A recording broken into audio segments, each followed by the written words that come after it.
میں پہلی دفعہ آیا ہوں منہاج یونیورسٹی میں، اور اس سے پہلے میں نے سنا تھا منہاج یونیورسٹی کے حوالے سے کافی باتیں، لیکن دس از دا فرسٹ ایکسپیرینس کہ میں یہاں پر آیا ہوں. اور ابھی میں نے وہ ڈیجیٹل لائبریری بھی دیکھی ہے، اینڈ آئی مسٹ سے کہ اٹ از کمینڈیبل.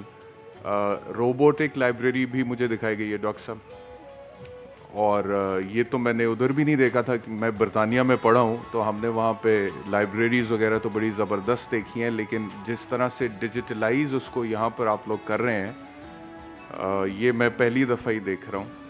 اور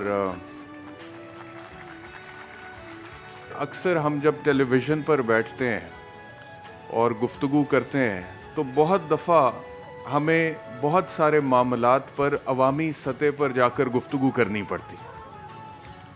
شروع سے ہی جب سے میں نے اپنے کریئر کا آغاز کیا تو مجھے کہا گیا کہ بہت ثقیل گفتگو آپ نے نہیں کرنی ہے، مشکل فلسفیانہ گفتگو آپ نے نہیں کرنی ہے، عوامی سطح پر گفتگو کرنی ہے تاکہ ایک عام آدمی کو سمجھ آئے. شروع میں we use to do a lot of effort کہ کس طرح ہم زیادہ سے زیادہ علم حاصل کریں اور پھر جو حاصل کیا اسے لوگوں تک پہنچانے کی کوشش کریں. لیکن اس میں پھر ایک سب سے بڑا بیریئر یہ آیا کہ ہمیں یہ بتایا گیا کہ جو گفتگو آپ کر رہے ہیں یہ ایک عام آدمی کو شاید سمجھ نہیں آئے گا، تو آپ کو ٹون ڈاؤن کرنا پڑے گا اسے. پھر اکارڈنگلی ہم نے کرنا شروع کیا. تو میں یہ سمجھتا ہوں کہ media certainly is a reflection of the society, اور وہ سوسائٹی کا جو معیار ہوتا ہے اس کو ریفلیکٹ کرتا ہے مختلف ڈائمنشن سے.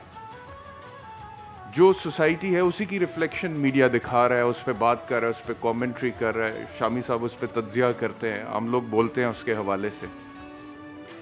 لیکن اس معیار کو اٹھانے میں جتنا کردار ایجوکیشنل انسٹیٹیوشنز کا ہے، میں سمجھتا ہوں کہ اور کسی چیز کا نہیں. جتنا کردار تعلیمی ادارے اس معیار کو بہتر بنانے میں ادا کرتے ہیں معاشرے میں، وہ اور کوئی چیز نہیں کر سکتی.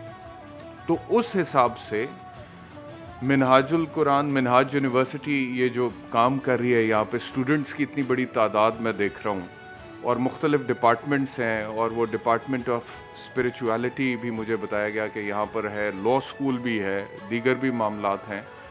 تو اس لیول پہ جب اتنے ڈائنامک قسم کے پروگرامز آفر ہو رہے ہیں اور بچوں کو پڑھائے جا رہے ہیں، تو I am sure this will certainly raise the level of intelligentsia prevalent within the society right now, اور اس میں یہ بڑی زبردست کاوش ہے.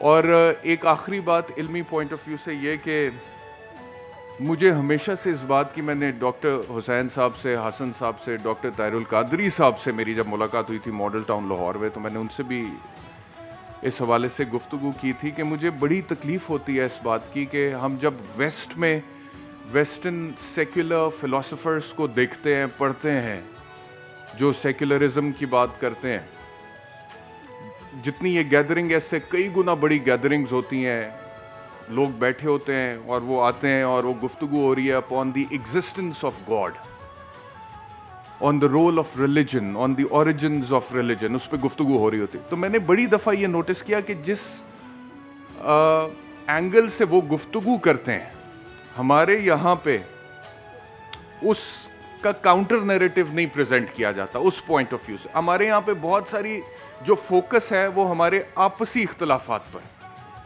مسالک کے ہوں، فرقوں کے ہوں، دیگر ہوں.